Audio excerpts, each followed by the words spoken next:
আপোনালোকক সকলোকে মোৰ চেনেললৈ স্বাগতম জনালোঁ। আজি আহিছিলোঁ এক্সাম দিবলৈ, আজি MA লাষ্ট এক্সাম। এতিয়া গৈ আছোঁ ঘৰলৈ। আৰু ভোক লাগিছে আৰু ভাগৰ লাগিছে চব লাগিছে। ত' এওঁ গাড়ীয়ে চলাই আছে। পৰীক্ষা এক্সাম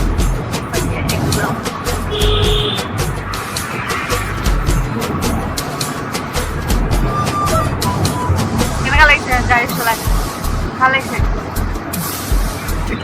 আমাৰ এইটো খাপলাং বুঢ়া খাপলাং ঠাই।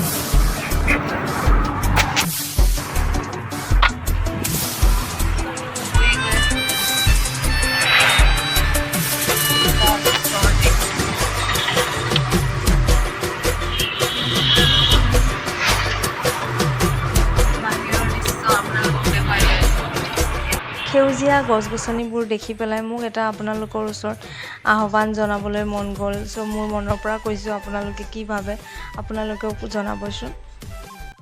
এয়া আহি আমি এতিয়া পাই যাম আমাৰ বহু পৌৰাণিক মন্দিৰ শ্ৰী শ্ৰী হলেশ্বৰ দেৱালয়। ভাল লাগে এইখন ঠাই, বহুত ভাল লাগে, মনত অলপ শান্তি দিয়ে আৰু চাওকচোন পৰিৱেশটোৱে ইমান ধুনীয়া, মনোমোহা, সেউজীয়া চাৰিওকাষ সেউজীয়া। আমি সকলোৱে এনেকৈ সেউজীয়া আৱৰণে আবৃত হৈ থাকিব লাগে, কাৰণ সেউজীয়াই আমাৰ জীৱন। সেইকাৰণে আমি সকলোৱে বৃক্ষৰোপণ কৰিব লাগে। সদায় এজোপা ৰুব নোৱাৰিলেও আমি যদি মাহত এজোপাকৈ ৰুওঁ, বাতাৱৰণটো কেনেকুৱা ধুনীয়া হৈ পৰিব।